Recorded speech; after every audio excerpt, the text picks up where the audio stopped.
Ada kebahagiaan, ada kebajikan. Kebahagiaan itu bukanlah imbalan bagi kebajikan, melainkan kebajikan itu sendiri.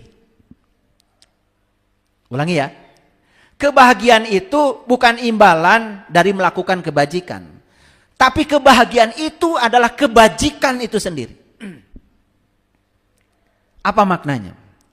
Kalau kebahagiaan itu imbalan dari melakukan kebajikan, berarti kita melakukan kebajikan dulu kan, berharap setelahnya dapat kebahagiaan.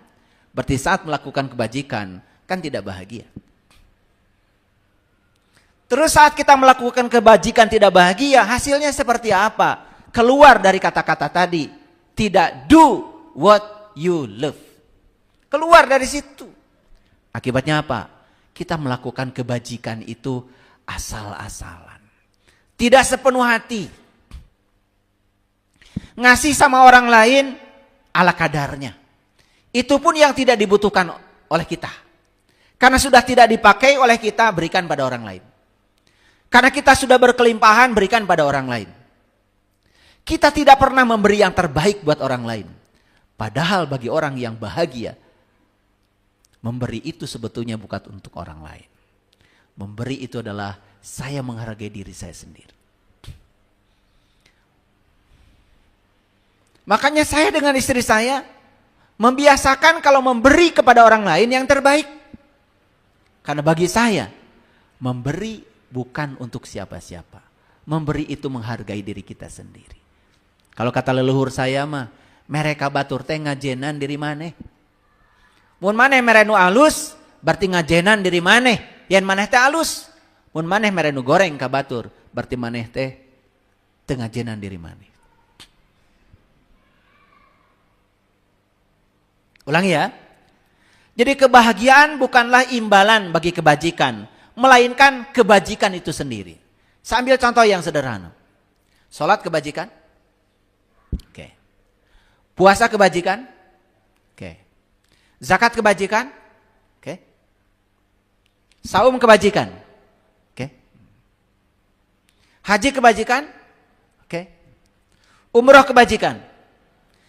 Kalau kebahagiaan itu adalah imbalan dari kebajikan, berarti saat kita melakukan semua yang disebut kebajikan oleh kita, kita tidak bahagia. Bahagianya nanti, katanya nanti di sana, di sana. Entah di mana saya juga nggak tahu. Kenapa tidak di sini? Kenapa tidak sekarang? Kenapa ketika sholat itu kita betul-betul merasakan kita itu hadir. Dan Sang Maha Keberadaan juga bersama dengan kita hadir. Dan itu kebahagiaan yang sangat luar biasa bagi orang yang tahu ilmunya, tahu caranya. Tapi bagi mereka yang menganggap kebahagiaan itu adalah imbalan dari kebajikan, hanya berangan-angan setelah melakukan kebajikan, nanti dia akan bahagia. Ternyata setelah dia melakukannya pun, dia tetap tidak bahagia. Paham? Udah mulai masuk. Nah, makanya dikasih warming up dulu supaya fokus. Jangan sampai gagal fokus. Nah, pandangan tradisional, maksudnya pandangan kebanyakan orang, kebajikan itu sering dianggap sebagai jalan menuju kebahagiaan. Jadi kalau sudah melakukan kebajikan, nanti akan bahagia. Berarti saat melakukan kebajikan, tidak bahagia. Itu adalah angan-angan tentang kebahagiaan. Makanya saya pernah mengatakan, siapa yang selalu menunggu nanti bahagia, selamanya akan menunggu, tidak akan pernah bahagia. Karena menurut hukum tarik-menarik, hanya kebahagiaan satu-satunya jalan untuk meraih kebahagiaan. Tidak ada jalan lain untuk meraih kebahagiaan, kecuali kebahagiaan itu sendiri. Makanya saya sering ngasih pertanyaan, mana yang paling bagus? Bahagia dulu baru teman datang, atau kalau teman datang baru akan bahagia? Bahagia aja dulu, baru teman datang. Dan pasti teman yang datang akan membawa kebahagiaan. Karena kalau kita bahagia, bahagia akan menarik bahagia. Tapi kalau kita baru bahagia kalau teman datang, mungkin teman datang, tapi teman datang bawa masalah. Karena saat kita, semoga teman saya datang supaya saya bahagia. Berarti saat kita sedang mengatakan itu pada diri kita, kita sudah bahagia belum? Belum. Maka ketidakbahagiaan akan menarik ketidakbahagiaan. Tapi begitu datang ketidakbahagiaan, kita sering menolak. Seakan-akan itu bukan buatan kita. Oleh karena itu saya kasih tahu, di dunia ini nggak ada orang lain. Yang ada cuman satu-satunya diri kita. Semua hal yang terjadi dalam kehidupan kita, itu adalah kita sendiri yang mengundang. Cuman kita tidak jujur. Karena selama ini kita tidak sadar. Pikiran dan perasaan kita yang telah menarik semua hal terjadi dalam kehidupan kita. Cuman kita tidak jujur pada diri kita sendiri. Karena selama ini kita menempatkan diri kita sebagai korban. Seakan-akan kita korban dari perilaku orang lain. Padahal kita sebetulnya pelakunya. Kita sendiri pelaku. Paham ya? Saya baru saja ditipu orang, pasti merasa korban. Saya bilang, Anda pelakunya. Kenapa? Karena Anda bodoh. Kalau Anda nggak bodoh kan nggak mungkin ditipu orang. Ditipu orang itu hanya semesta sedang mengingatkan, Anda harus belajar lagi. Jadi pelakunya bukan orang, pelakunya adalah Anda. Paham? Ini namanya meniti ke dalam diri. Belajar tanggung jawab ke dalam. Sudah terlalu lama kita hidup menyalahkan orang lain. Ketika pasangan kita seperti yang tidak seperti yang kita ingin, pasti kita akan menyalahkan pasangan kita. Gak bener itu ini, gak pernah ke dalam. Padahal tidak ada yang terjadi dalam kehidupan kita tanpa diundang oleh kita. Clear? Nah, pelan-pelan. Oke, baik. Kebajikan itu bukanlah sekedar sarana untuk mencapai kebahagiaan. Tetapi kebajikan sendiri merupakan bentuk tertinggi dari kebahagiaan. Ulangi ya. Selama ini kebajikan dijadikan sarana untuk mencapai kebahagiaan. Seakan-akan setelah melakukan kebajikan kita akan bahagia. Walaupun saat melakukan kebajikan kita tidak bahagia. Padahal kebahagiaan itu adalah kebajikan itu sendiri. Pelan-pelan ya. Nah, jadi kebajikan itu merupakan bentuk tertinggi dari kebahagiaan. Bentuk tertinggi dari kebahagiaan ya kebajikan.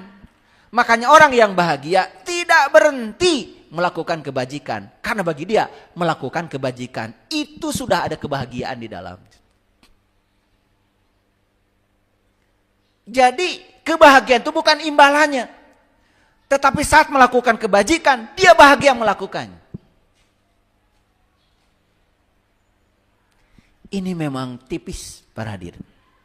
Tapi kalau saya tidak jelaskan seperti ini, banyak yang nggak ngerti. Ini scientific. Ini science. Yang saya bicarakan, ini hal yang bermutu. Saya tidak mau memberikan hal-hal yang biasa-biasa kepada orang-orang penting. Gak mau. Saya kasih yang bermutu. Yang sudah teruji. Dan saya sudah melakukannya. Coba. Orang yang mempraktekkan kebajikan, kejujuran, kasih sayang. Percaya gak sama saya? Dia akan menemukan kebahagiaan dalam diri mereka saat melakukan itu. Tidak usah menunggu. Betul? Coba. Ketika kita melakukan kebajikan, kejujuran, kasih sayang, kita akan menemukan kebahagiaan dalam diri kita. Bahkan orang yang sudah bahagia saat melakukan kebajikan, dia tidak mengharapkan imbalan apapun dari luar.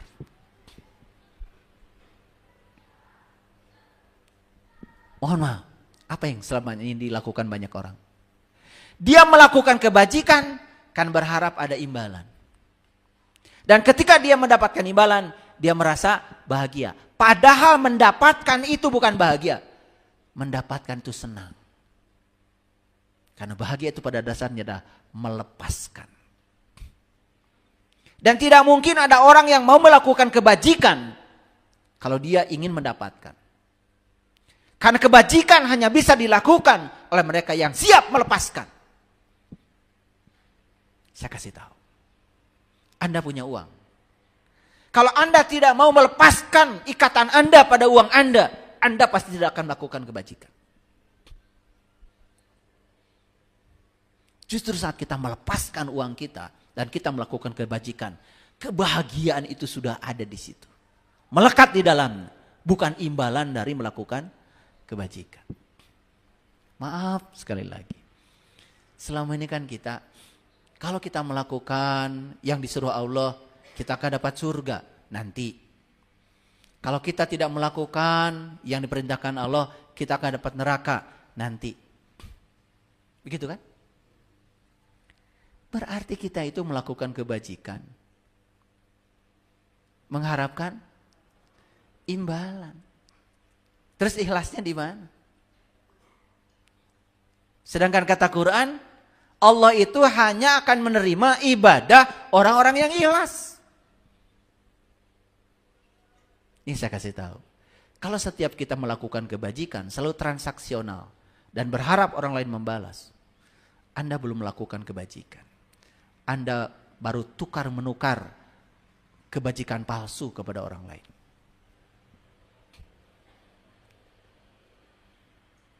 Paham sampai sini? Oke. Nah sekarang, jika kebahagiaan tidak lagi dianggap sebagai imbalan bagi kebajikan, berarti dasar moralitas bukanlah lagi reward and punishment. Bukan imbalan dan hukuman. Maaf ya, kan banyak sekali sekarang ini menganggap orang lain cukup bermoral. Betul nggak? Padahal yang dia lakukan itu berbasis reward and punishment.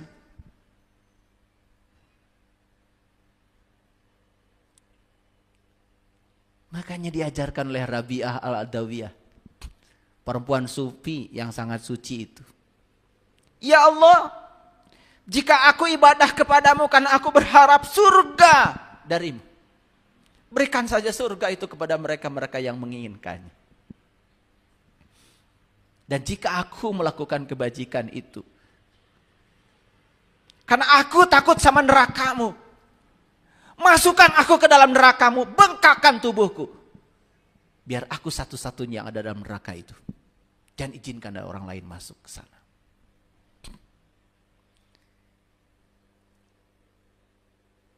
Pelajaran dari Rabi'ah al-Adawiyah. Harusnya itu menjadi cermin. Dibaca berulang-ulang setiap kita mau sholat. Dinadomkan di speaker. Ilahi las tulil firdausi ala. Sering dengar itu? Kita gak peduli. Gak tahu isinya apa. Yang nadom juga gak ngerti. Padahal itu kata-kata yang sangat dalam. Ya Allah, jika aku ibadah kepadamu karena mengharapkan surgamu, firdausmu, berikanlah surga itu kepada yang lain. Dan jika aku ibadah kepadamu karena takut nerakamu, masukkan aku ke dalam neraka itu. Dan bengkakkan tubuhku, agar satu-satunya aku yang ada dalam neraka itu. Itu sumpahnya Rabi'ah al-Adawiyah. Makanya aneh ya, ada orang di Arab lahir ke dunia namanya Rabi'ah. Kan Rabi'ah itu Ruba'ah. Ruba'ah itu 4. Coba. Kalau orang Sunda lahir ke dunia diberi nama 4. Awas. 4 Fatimah. Itu orang Sunda. Tapi 4 yang dibaca orang Sunda bukan opat. Da Sundana 4 mah opat. Coba begitu lahir ke alam dunia diberi ngaran opat. Saja dengan putra bapak teh opat. Pasti akan ramai kan? Ramai tetangga.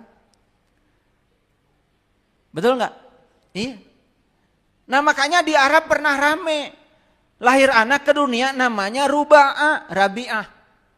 Kenapa ngasih nama 4 anaknya?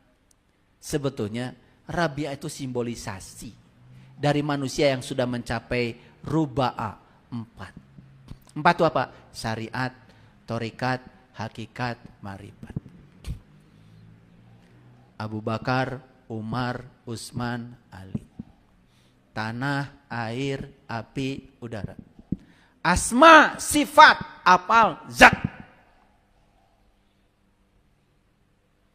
Jadi Rabi'ah itu orang yang sudah mencapai kesempurnaan 4-4-nya.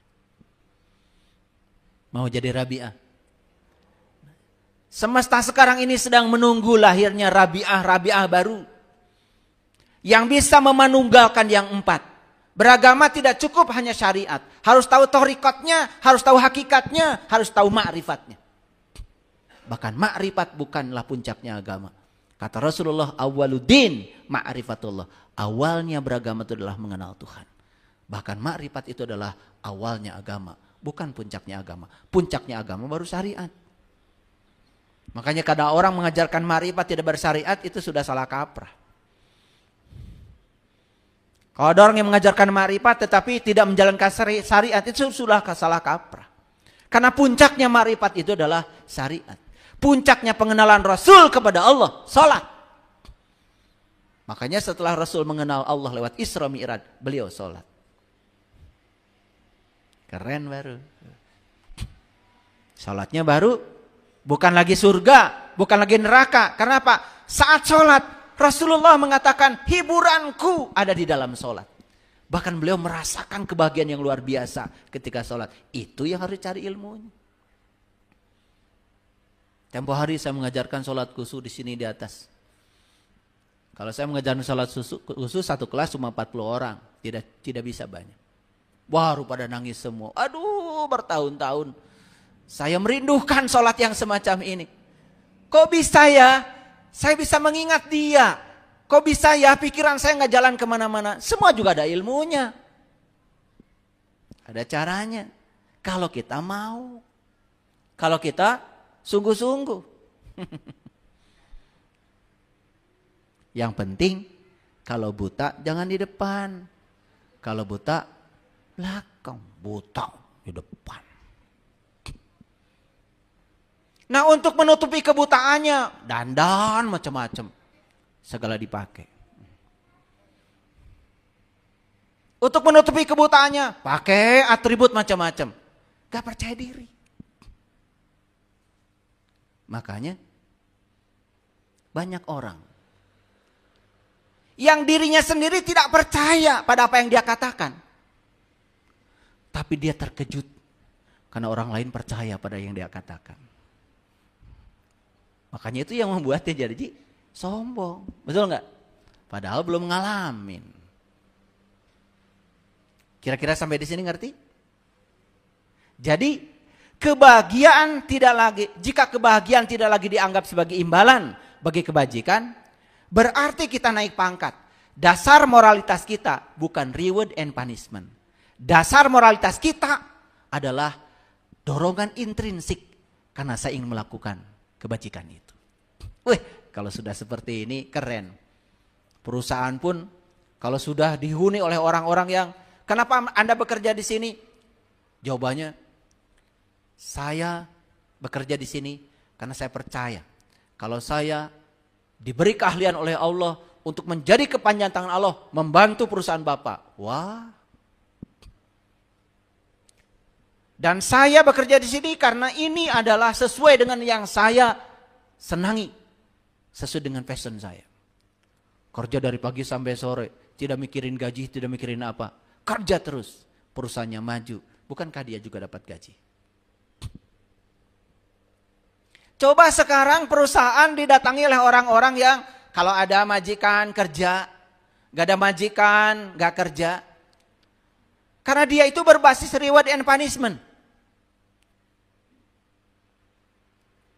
Hancur tuh perusahaan kayak gitu. Makanya ada 4 teori motivasi. 1 motivasi reward, 2 motivasi punishment, yang ketiga motivasi kebutuhan, need. Motivation yang keempat, motivasi cinta. Kalau orang melakukan sesuatu karena cinta, di situ ada kebahagiaan. Paham? Banyak gak orang bekerja tapi tidak bahagia? Makanya dia merasa pekerjaan sebagai beban. Akibatnya apa? Jangankan bekerja, maaf, bukan saya merendahkan. Banyak orang melakukan sholat, dia melakukan sholat tidak bahagia.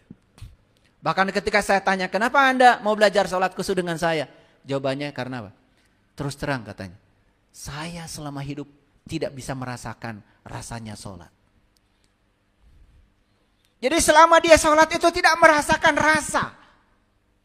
Padahal kalau kita makan tidak merasakan rasa, pasti malas dong makan. Kan kalian ketika sakit tidak bisa makan. Kenapa? Karena tidak merasakan. Nah sekarang bagaimana kita melakukan sesuatu sementara kita tidak melakukan, tidak merasakan yang kita lakukan. Boro-boro bahagia, merasa damai aja ketika sholat.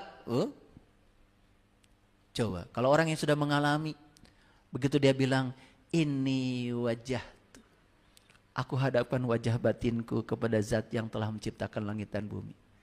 Gak kemana-mana tuh. Dia sudah tahu menghadapkan wajah batinnya kemana. Bukan ke kiblat. Kan yang disembah oleh kita Allah. Dan Allah mengatakan, kamu dikatakan telah menyembahku kalau kamu telah mengingatku. Batinya cuma ke situ aja. Enak. Berjam-jam sholatnya. Jadi baru tahu, oh pantesan Nabi Muhammad sholatnya sampai kakinya bengkak. Beda kan sama kamu. Kalau kamu kaki bengkak malah gak sholat.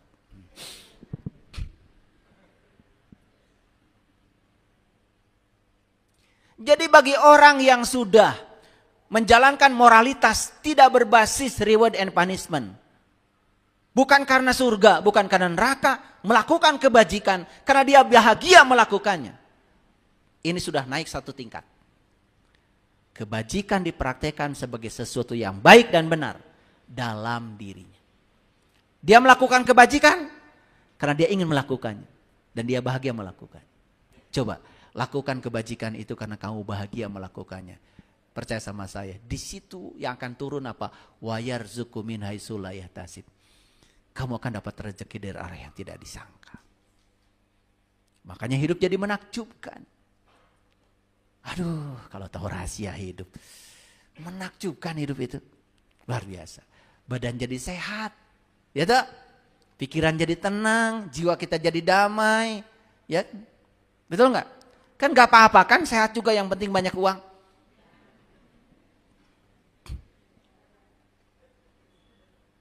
Gak apa-apa kan, banyak uang juga yang penting sehat kan. Sholatnya khusyuk, saumnya nyampe pada tujuan, hajinya nyampe pada tujuan, ketemu dengan esensinya, dipraktekkan dalam kehidupan. Damai hidup. Tidak benci sama orang lagi, tidak menghakimi orang, tidak terjebak benar salah, baik buruk, bisa menerima semua orang apa adanya. Hidup kayak gitu. Jadi tindakan baik dilakukan atas dasar nilai intrinsik, bukan karena motif eksternal. Nah, kalau gitu ada pertanyaan kan, mulainya dari mana? Nih, kembali lagi, sepanjang kita tidak kenal siapa jati diri kita, apapun yang kita lakukan hanya berdasarkan motif eksternal. Ingin dipandang soleh sama orang, ingin dipandang baik sama orang, itu aja. Terus kita berpura-pura menjadi orang suci. Berpura-pura menjadi diri yang palsu. Maaf ya, apa nggak capek gitu terus-menerus?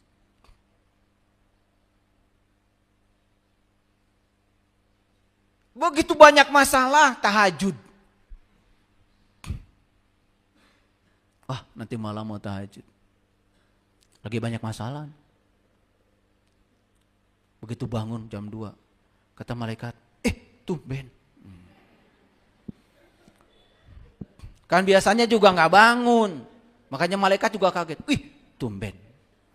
Coba kalau kita bilang tumben sama orang, pasti dalam batin kita, ini pasti nih ada apa-apanya. Betul nggak?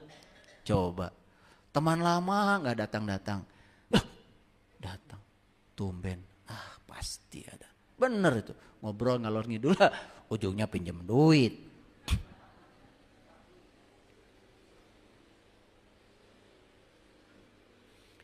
Gimana kita ibadah itu supaya tidak ditumbenin oleh malaikat? Gimana caranya? Saya tahajud karena saya ingin tahajud. Karena saya melakukannya bahagia. Coba. Kalau kita tahajud karena berbasis masalah, masalahmu insya Allah tambah banyak. Percaya sama saya. Itu sesuai dengan hukum tarik menarik. Kenapa?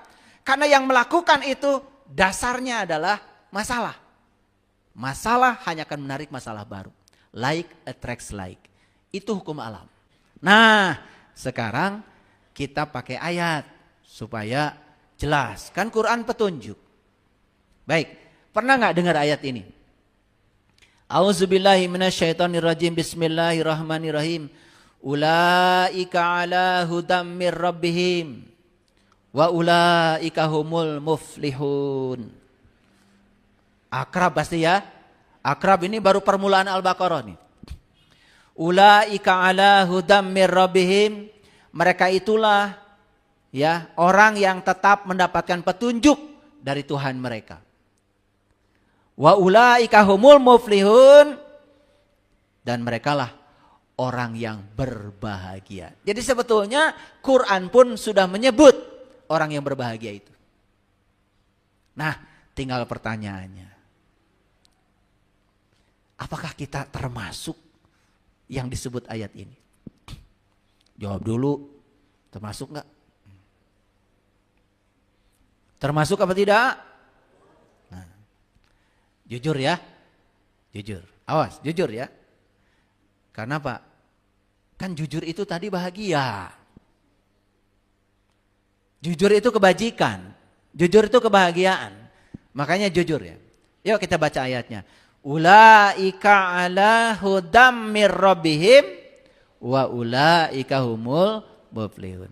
Mereka itulah orang yang tetap mendapatkan petunjuk Tuhan mereka dan merekalah orang-orang yang berbahagia. Mau masuk mereka di sini? Mau? Nah, makanya kalau di buku baca ada kata mereka, ada kita, tanya dulu. Kalau saya sedang ngajar nih sama mahasiswa, di buku tuh ada kata-kata begini di buku fisika. Kita telah membuktikan persamaan di atas sebelumnya. Nah, saya nanya dulu sama mahasiswa, siapa kita? Diam tuh mahasiswa. Kan kita telah membuktikan persamaan di atas. Berarti kita tuh yang sudah membuktikan. Kamu walaupun ada di kelas, kalau membuktikan, gak masuk kita. Saya kalau baca buku begitu. Ya. Jadi kalau ada kata kita, ada saya nanya, saya termasuk gak di dalamnya? Begitu saya baca, mereka itulah orang-orang yang mendapatkan petunjuk dari Tuhan mereka, dan merekalah orang-orang yang berbahagia. Kan saya nanya, saya termasuk mereka enggak? Kalau saya belajar, begitu. Kalau Bapak Ibu mah enggak. Yang penting kan sudah dapat pahala. Ini dan ini. 5 harokat. Panjang. Ulaika ala hudam. Dengung. Hudam. Itu kan. Guna. Mir robihim. Mir, nggak boleh min. Itu idgham bila guna. Nun mati ketemu dengan lam. Ulaika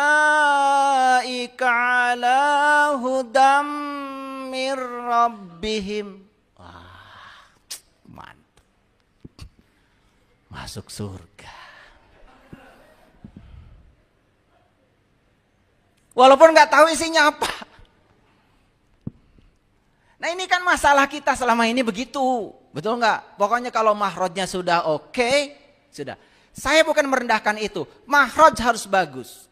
Tata cara baca Quran harus bagus. Masa orang Islam nggak bisa baca Quran? tapi bisa membaca belum apa-apa. Karena membaca tidak termasuk keterampilan berpikir. Kalau mengingat masih masuk itu, tingkat yang paling rendah. Di atas mengingat ada lagi memahami, di atas memahami ada lagi menerapkan, di atas menerapkan ada lagi yang namanya menganalisis, di atas itu adalah yang mengevaluasi, di atas itu ada lagi namanya mensintesa. Itu baru keterampilan berpikir. Membaca tidak termasuk keterampilan. Jadi saya ingin ngasih tahu nih, yang sudah bagus bacanya tingkatkan dong. Saya mulai ingin mengerti isinya. Idgham bi gunah lancar, bila gunah lancar, dengung oke. Quran itu hudan, petunjuk. Kalau belum ketemu petunjuknya belum selesai. Nah, kan pertanyaan sekarang, termasuk nggak kita ini mereka? Kalau kita termasuk mereka kan ada syaratnya. Berarti kita sudah bahagia. Betul? Timbul pertanyaan. Nah sekarang kita lihat. Oke, kita lihat. Ini saya stop dulu nih.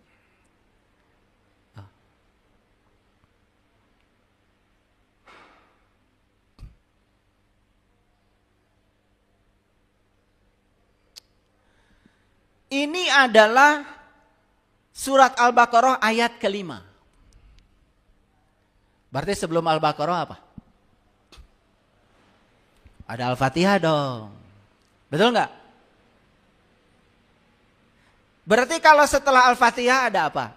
Ada ayat ke-1 kan? Ada ayat ke-2 kan? Ayat ke-3 kan? Ayat ke-4. Baru ayat yang ke-5.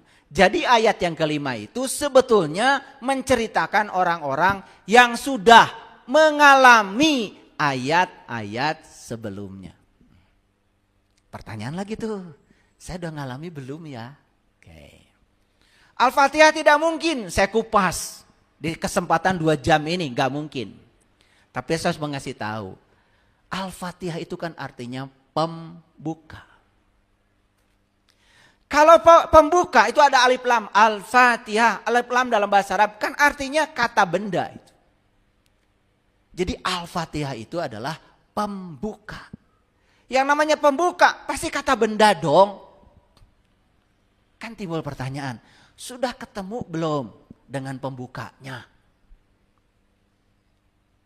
Karena kalau belum ketemu dengan pembukanya, kita juga gak bisa masuk rumah. Belum ketemu pembukanya, belum bisa masuk mobil. Betul nggak? Yang namanya pembuka itu pasti kunci dong. Betul nggak? Iya. Makanya lihat surat Al-Fatihah, 7 ayat. Angka 7 itu diabadikan jadi 7 kali tawaf, 7 kali sa'i, 7 kali jumroh, 7 melempar jumroh. Di balik angka 7 itu banyak rahasianya. Kenapa Al-Fatihah 7? Saya nggak akan kupas di sini. Cari sendiri, enak aja dikasih tahu. Makanya surat Al-Fatihah itu kalau dirangkum, rangkumannya ada dalam kalimat Bismillahirrahmanirrahim.